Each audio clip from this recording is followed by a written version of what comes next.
আপনি। হ্যাঁ, ওটা ডান হাত, হ্যাঁ ওটা ডান্ডা, গেলে না ঠ্যাং খোলা করে নেবে। বিশুবাবু, কেলোর মৃত্যুতে আমি সন্তান হারা পিতার বেদনা অনুভব করছি। তাই আজ কোন বিতর্কে যাব না আমি। সন্তান হারা পিতার বেদনা অনুভব করছে, যেমনি বাপ তেমনি সন্তান। এই ক বছর ধরে পাড়ার ছেলে বুড়ো মেয়ে বউকে রেয়াত করিনি, হ্যাঁ কামড়ে কামড়ে পড়াটাকে একেবারে কিমা বানিয়ে দিয়েছে। তার নাকি আবার স্বর্গলা হবে তো। কেন পুণ্যাত্মা স্বর্গ ছাড়া কোথায় যাবে? ও কোথাও যাবে না, নরকেও জায়গা হবে না। বুঝবে বুঝবে, এই একটা কেলোর ভয়ে গত দুটো বছর পাড়ায় চোর ডাকাত তুলস্ত, একটা ছিটকে অব্দি ঢোকার চোর ছিল। আরামে ঘুমিয়েছে। এইবার বুঝবে ওরা ডিম হবে, ন্যাংটার আবার বাট পরে হয়।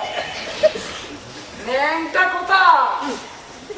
দিব্যি ধুতির কোচা তুলিয়া পাড়ায় পাড়ায় ঘুরে বেড়াচ্ছে আর লোকের পেছনে কাটি করছে। আপনি বলার না, আমি কথা বলবেন বিশুবাবু। শিক্ষা বলে নিজেকে জাহির কর। মৃতদেহের সামনে এলে নীরবতা রক্ষা করতে হয়, এই সামান্য এটিকেটটাও প্র্যাকটিস করেননি। খালি তখন থেকে আমাকে এটিকেট শেখাতে আসবেন না। সহবত শিক্ষা আপনার চেয়ে যথেষ্টই ভালো জানা আছে। আমি তো পাগল নই যে একটা পোড়া মোচা কুত্তার গলা পড়াবো।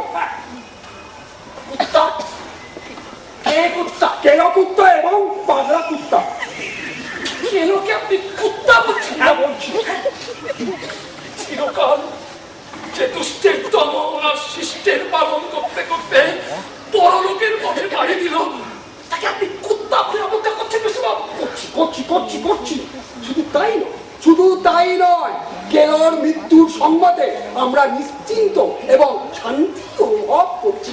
আরে বাবা, পাড়ার দু চারটে লোক তো দংশনের হাত থেকে বাঁচল নাকি?